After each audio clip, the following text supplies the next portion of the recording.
Gracias por continuar con nosotros en Buenos Días RD. Hoy recibimos a un joven talento de la República Dominicana vinculado a la micro pequeña empresa en el país, la Asociación Dominicana de Micro Pequeña Empresa.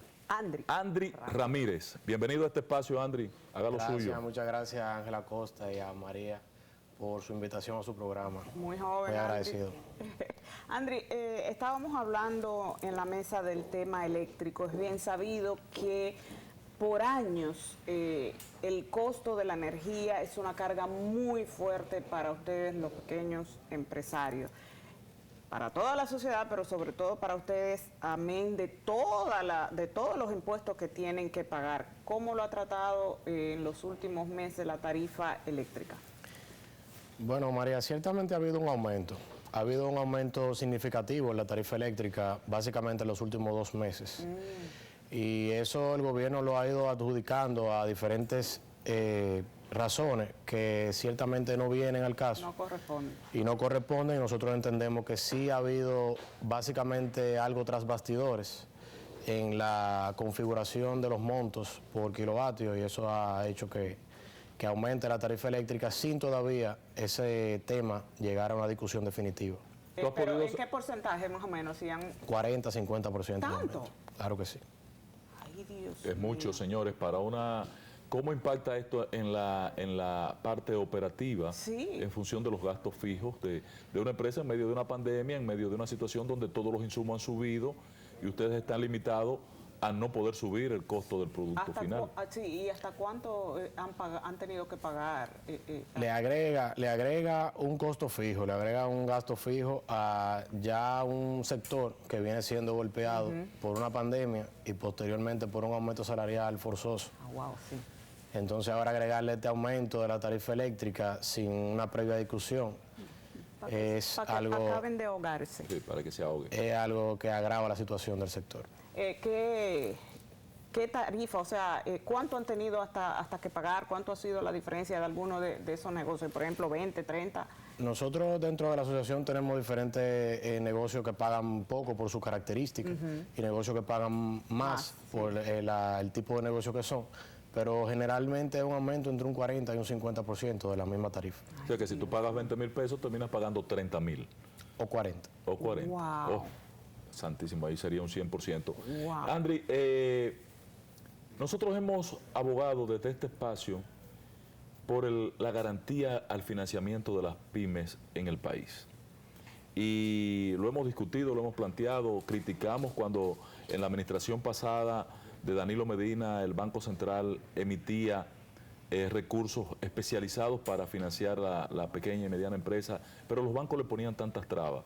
Vimos que con el Banco de Reserva hubo una mejora, flexibilización y posibilidad de que ustedes tuvieran acceso a recursos. ¿Qué tanto ha mejorado eso? Mire, desde la asociación nosotros hemos sentido y nos hemos sentido muy bien y satisfechos con el apoyo que nos ha dado la banca, tanto en el momento de la pandemia como en el momento actual. Realmente ha mejorado muchísimo. La banca ha sido un soporte tremendo para este proceso de pandemia. Nos ha ayudado tanto el Banco Central con esa erogación de esos fondos de encaje para la reactivación del sector, como la misma banca privada se ha motivado y se ha dado cuenta que las empresas pequeñas son muy buenas pagas. Pero hoy tienen acceso a los... Sí. Y están... Sí, dependiendo... Pero ¿para qué están? Porque coger prestado... ¿Para qué exactamente? Porque las ventas no están, aunque la economía se ha ido reactivando, gracias a Dios, pero, o sea, ¿ustedes tendrían respuesta para poder pagar? Mira, a veces el financiamiento es un boomerang. A veces usted toma prestado como empresario en un momento y con una empresa, tal vez en un momento como el de ahora, inestable, y usted se lo deja básicamente a una buena planificación y a algo de suerte. Exacto. El hecho de que usted en el futuro cercano pueda hacerle frente a ese compromiso y eso no lo venga ahogando más de lo que ya usted estaba. Pero es algo complejo porque hay que hacerlo. El financiamiento dentro de las pequeñas y medianas empresas es vital para que la empresa pueda desarrollarse. Porque a veces somos empresarios y somos emprendedores que no tenemos el mismo capital que una empresa grande y tenemos las ideas, tenemos el deseo de trabajar, pero carecemos de ese capital para poderlo invertir en ese negocio y tenemos que incurrir en el financiamiento. Después de la pandemia, ¿usted cree que las acciones del gobierno para que ustedes, las pequeñas y medianas empresas, puedan salir adelante, ¿usted cree que han sido suficientes? El tema de los impuestos, el tema de los préstamos. Mire, nosotros entendemos que no. Desde el Estado hay una deuda acumulada de muchos años con el sector MIPYME. Donde se habla de planteamiento para el sector empresarial, se escucha a lo que representa el 2% del sector empresarial, claro, que son los altos empresarios, los grandes empresarios. Donde hay una mesa de diálogo para debate, para formar políticas públicas para fomento del sector empresarial, se escucha a los grandes empresarios que representan el 2%.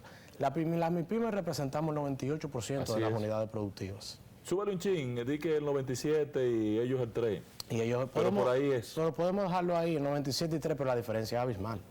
Nosotros representamos, vamos a decir 97. Entonces la voz de ustedes no se escucha. No como debería. Donde yo tengo un sector que representa el 97% de las unidades productivas del país, yo debería escucharlo más. Exacto. En una mesa donde se sientan a debatir temas empresariales, si hay 6 voces que se escuchan, hay 5 que son ligadas a los grandes empresarios y una ligada al sector MIPYME. Eso. Y no debería de ser al revés. Pero en el caso de la etapa que estamos viviendo post pandemia, el gobierno hace gala de una gran recuperación del empleo. Tengo informes desde el sector trabajador de que hay una gran cantidad de empleados que no retornan a puestos de trabajo, que se perdieron esos puestos de trabajo, y para mí es consecuencia de que muchas MIPYME no podrán reabrir. ¿Ustedes tienen una evaluación de cuánto fue el daño, cuáles quebraron y cuáles no podrán volver? En el momento de la pandemia, en su apogeo, nosotros determinamos básicamente de un 50 a un 80% de quiebra en el sector, pero gracias a Dios eso no fue así. Wow. Según el diseño de política que vinieron posterior y las estimaciones que teníamos, eso no fue tan grave y nos quedamos rondando. No fue de un 80, pero ¿de cuánto fue? Fue de un 30, aproximadamente al día de hoy. Mucho. O sea que de cada 100 empresas Quebraron pequeñas, 300. microempresas, quedaron 30. Quedaron 30. Quebraron 30. Quebraron 30 o están en amenaza de quiebra inminente. Wow. Que si bien no han quebrado, siguen subsistiendo, pero probablemente si no se le da una mano, si no se le asesora, si no se le empuja, en los próximos meses pueden estar quebrando y pueden estar cerrando. Wow. Entonces, y de ese 30% que quebró o estaba bajo amenaza o está subsistiendo, de las quebradas, ¿cuáles no se recuperan? ¿Qué porcentaje tú crees que no se recupera? Porque hay un impacto en el empleo que es procedente de las MIPYMES. Mire, no solamente procedente de la MIPYME, sino que el gobierno tomó una decisión de hacer un aumento salarial en un momento de recuperación, donde si yo tengo una empresa y yo voy a reabrir, pero me dicen que tengo que aumentar los salarios, si yo tenía 10 empleados, ya yo no entro con esos 10 empleados. Ya yo cancelo 3. Para garantizar el reajuste Para salarial. garantizar el reajuste salarial a los otros 7 que tal vez son los más esenciales. Ay, mi madre. Entonces, ese tema del desempleo en el sentido del día de hoy, de la actualidad, no viene dado solamente por la pandemia, sino por malas decisiones que se han tomado desde el Estado en el momento de recuperación de la economía que han asustado a los empresarios MIPYME. ¿Cómo así? El empresario, el micro y pequeño empresario no tiene a veces la misma estabilidad ni la misma la misma serenidad en la toma de decisiones que tiene el empresario grande. A veces el empresario grande, como tiene un gran capital y como tiene una solidez de años, piensa más a largo plazo. A veces el pequeño y mediano empresario piensa más en el inmediatismo, en el que si me quedo con tantos empleados puedo quebrar porque no voy a poder pagar esa nómina. Entonces, usted en el momento actual toma la decisión donde hay un anuncio de un aumento salarial, pues usted en ese momento ya usted toma la decisión. Usted no espera a ver cómo eso afecta en un año, en 2 años a la productividad de la empresa, porque es una empresa que no tiene ese tiempo. Puede ser una empresa que tenga 1 año de creada o una empresa que tenga 2 años de creada y tú no vas a pensar en cómo va a afectar eso en los próximos 2 años. Tú vas a pensar en cómo te está afectando ahora mismo. Entonces, en su sector hubo que sacrificar a trabajadores para poder garantizar el aumento a otros. Sí, claro que sí, claro que sí. Eso motivó parte del desempleo que hay ahora mismo, aparte de ese momento de recuperación. Pues entonces no valía la pena, prácticamente. Nosotros alertamos a los sectores que estaban dialogando sobre el tema del reajuste salarial pasar, sí. y los alertamos sobre lo que podía ser en este momento un tema de reajuste salarial. De hecho, la posición de nosotros como asociación fue que no estábamos en contra del aumento salarial, pero que se dejara para el próximo año. ¿Y cómo le afectó a ustedes entonces la reclasificación que vino de la mano del aumento salarial? ¿Cómo le afectó la reclasificación? Porque hubo un griterío con el tema de que empresas que eran pequeñas van a pasar a ser medianas, empresas que eran medianas iban a pasar a ser pequeñas. ¿Cuál es la situación? Bueno, ahí en el tema del reajuste salarial, básicamente ellos utilizaron ese momento del reajuste salarial para hacer una reclasificación para abarcar la mayor cantidad de trabajadores posible, pero a su vez también perjudicaron una cantidad de trabajadores que trabajaban en empresas medianas y la reclasificación hizo que esas empresas cayeran en pequeñas. Además de que en nuestro país... ¿Y qué impacto tiene eso? ¿Cuál es el efecto? ¿Cuál es la reacción? ¿Qué daño hace al sector que tú diriges? Mire qué pasa, que promueve a veces el tema de la reclasificación empresarial, que empresas que son grandes optan por subdividirse para caer en categoría de mediana. Y empresas que son medianas optan por subdividirse para caer en categoría de pequeña. Y es una estrategia a veces que si bien la empresa en una estrategia de mercado, tal vez de no cargar en una sola razón social con un capital suscrito y un capital y una operatividad tan grande, también afecta al empleador en el sentido de que el empleador se ve en una empresa que tal vez tiene la categoría de grande, pero tomando decisiones a nivel salarial y demás como pequeño, mediano.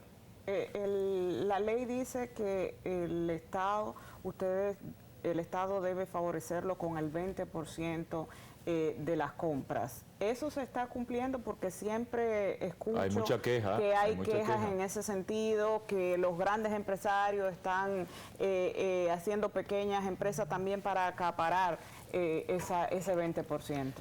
Mire, nosotros hace un mes depositamos en el Ministerio de Administración Pública y en la Contraloría General de la República unas propuestas basadas en el tema de contratación pública para el sector MIPYME, pero no solamente dirigido al sector de contratación, sino también dirigido directamente como propuesta al presidente de la República. Porque si el presidente verdaderamente quiere acabar con la corrupción administrativa y si verdaderamente él está tomando atención a ese flagelo de la corrupción administrativa, así como existe un sistema de monitoreo de la administración pública que se llama SISMAP, que lo creó Danilo. Que lo creó en el pasado, se creó en el pasado gobierno, pero se sigue utilizando. Donde todos los funcionarios se reúnen con el presidente a darle un seguimiento a cada institución. Exacto. Así debería el presidente de la República crear un sistema de monitoreo de los pagos a los suplidores. Se creó en ese gobierno inclusive un decreto que si usted no tenía el dinero, la apropiación, no podía contratar. Exacto, no podía contratar. Pero si histórico el presidente... decreto de enero del 2000, que lo está cumpliendo este gobierno, ha tratado de explicarlo desde Contraloría General de la República. El tema de la apropiación de los fondos sí, claro. Pero el tema del pago no, porque una cosa es que yo tenga los fondos para pagar. Generalmente las instituciones tienen los fondos para pagar. ¿Qué es lo que pasa?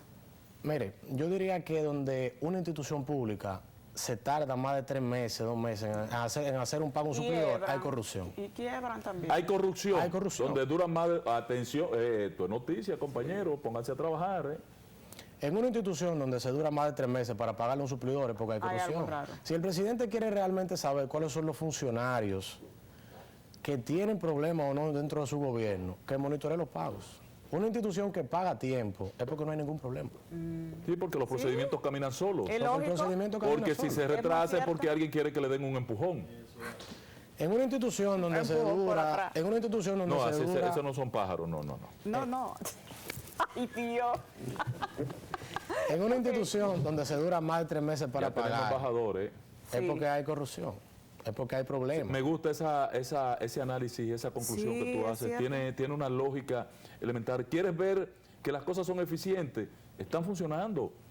Así. Si hay retranca, hay un maco ahí que investiguen cuál Claro es. que sí. No necesariamente corrupción, puede ser incapacidad. Puede porque ser. lo de Punta Catalina quizás no es corrupción. Ahora, está delatado que hay incapacidad. Entonces, en el caso del retorno de esas microempresas que tú dices se dividen y nos engañan por ahí, no es que también ustedes tienen, y que las grandes se dividen, las medianas se dividen para hacer micro, y entonces nos generan una competencia. No es que ustedes tienen problemas de documentación Mire, y que se ha visto necesario el otro recurso de multiplicar las empresas que están formales y que tienen ya mecanismos, porque lo que decía el gobierno pasado es que no le pagaba a ustedes porque ustedes no tenían documentación a tiempo. Y eso pasa mucho con el desayuno escolar. también. Todos los días, yo Sí. tengo quejas de Pedernales ahí, tengo un amigo que está al grito. mire, yo diría que a veces dentro del Estado se han diseñado mecanismos de pago que nosotros venimos quejándonos desde hace mucho tiempo. Por ejemplo, a una MIPYME usted le pide, usted entrega una factura en enero por un monto X. Esa factura genera un ITEVI, genera un impuesto. Sí. Hay que pagarlo. Hay que pagar. Hay que pagarlo. Entonces tú le pagas 6 meses después. Exacto. Pero ya esa empresa ha facturado en 4 instituciones públicas, porque una empresa que se dedica a la contratación pública. Ya ha facturado en 4 instituciones públicas. Pero ya tú le vas a venir a pagar en un momento donde él tiene un ITEVI acumulado de hace 6 meses sí. de factura que son al mismo Estado. Cuando te pagan, Pero Entonces, entendí ¿por qué que, el Estado? ¿Por qué el Estado no que el puede? director de Impuestos Internos anunció que eso se iba a superar No, eso no se ha superado. con las MIPYMES. No, todavía. fue un anuncio. Fue un anuncio. ¿Por Y qué ahí el quedó. Estado no puede simplemente, No, pues yo voy a hablar con Barbera simplemente hacerte el pago y retenerte lo que tú debes? Y ya. y se acabó. Y se acabó. Porque yo no te estoy diciendo que no me usted pagues. tiene que pagar por adelantado el CITEVI para llevar esos documentos para que ellos lo puedan pagar a usted. Pero ¿y si ese ITEVI que yo debo es del mismo pago que tú me vas a hacer? ¿Qué tiene que ser así? Porque si no, tú estás financiando al Estado Dominicano con un pago de un ITEVI de un recurso que tú no has Recibido. recibido. Aparte del anticipo, que ya Aparte, te lo estoy dando por anticipado, con una proyección que tú me estás haciendo basado en lo que yo facturé este año, El año. pero para yo pagártelo en base a lo que yo facturé este año, pero para pagártelo el año que viene, porque si yo facturé Pero 20 es un millones pie de que pesos este tienen el año, percueso, las Sí. MIPYMES tienen Sí. 2 pies en el Pero percueso, no uno, no ustedes dos. son valientes que sobreviven. bueno, hay que mantener las familias. Hay que mantener las Es familias. así. Pero en ese sentido de documentación, yo diría que en el momento de contratación se revisa toda la documentación. Correcto. Claro. Si tú no Si tienes contratan. toda la documentación necesaria para que te paguen, tampoco te contratan. Así es. Si tú no tienes tu ¿Verdad? RPE Sí. y tus impuestos al día, no te adjudican nada. Y el RNC todo. Tu RNC todo tiene que estar formalizado y con toda la documentación para que te puedan Pero ese pagar. tema de la contratación, atención Francis, al momento de yo contratar yo no tengo que tener los impuestos al día. Es un disparate grande, señores. Para yo contratar, yo voy a hacerle una oferta a María. María, yo tengo una oferta aquí de unos tenis, mira aquí. Debo un impuesto. No, yo no tengo que entregarte una certificación de que estoy al día con mis impuestos. Yo tengo que entregarte una certificación de que yo estoy registrado en impuestos Exacto. internos. Sí. Y que soy una empresa registrada como proveedor del Estado. Y que estoy registrado en la TCS, pero no que estoy al día. Porque yo no te estoy cobrando nada, yo te estoy haciendo una oferta. ¿Me entiendes? Sí. O sea, que aquí hay cosas que están mal pensadas realmente. Sí, yo entiendo que en el momento de la contratación el Estado verifica. El Estado verifica. En el momento de la adjudicación ya de hacerte la orden de compra o de adjudicarte cualquier proyecto, el Estado verifica si tú estás al día. Pero es que para el caso de la adjudicación, tú no tienes que estar al día, tú lo que tienes que estar registrado. Exacto. Ahora, al momento de tú ir a cobrar, vamos a recibir el 20% del avance. Del avance. No, usted tiene que estar al día. Correcto. Ahí sí tiene que estar al día. No va a cobrar la factura, tiene que Pero estar al ustedes han día. hecho esa propuesta Sí, claro. de que si usted me debe, cóbrese de ahí ese impuesto de esas facturas y devuélvame lo que resta. Sí, claro que sí. Esas propuestas están todas depositadas, tanto en Contraloría como en la Dirección General de Impuestos. Patrón, dígame una cosa. Yo tengo una amiga que admiro, mi canchanchana full, Gianilda Vázquez. es el enlace de ustedes con el gobierno? ¿Qué está haciendo Gianilda? Bueno, nosotros realmente nos hemos reunido más que nada con el viceministro de Fomento a Pymes de Industria y Comercio. Y ha O sido, sea, que Gianilda no está haciendo nada. ha sido el enlace de nosotros con el gobierno. No hemos tenido ese acercamiento con la señora Gianilda Vázquez, que sí la conocemos y sabemos de su interés realmente por el tema, más que nada por la parte comunitaria y la parte que le pueda afectar tanto al empresariado como a la comunidad. Es una persona con mucha sensibilidad social, pero no la hemos visto activa, digamos, con el tema de las MIPYMES. Oh, pero ven acá, ¿y qué es lo que está pasando? Hay que llamar a Gianilda, a Ana Celia. Bueno, mucha Gracias, suerte. Andri Ramírez, presidente de la Asociación Dominicana de MIPYMES. ¿Un mensaje final para nuestro público televidente? Bueno, que sigan apostando a las pequeñas empresas, a las medianas empresas, que consuman productos locales, que consuman servicios locales y que nos ayuden. Tanto hacemos un llamado también a la banca en agradecimiento y en que continúen fortaleciendo el sector. Y también a ustedes darles las gracias porque nos toman en cuenta y se hacen eco de nuestras necesidades. Estamos comprometidos con ese sector. Gracias, María. Nos vemos la próxima semana. Si Dios quiere.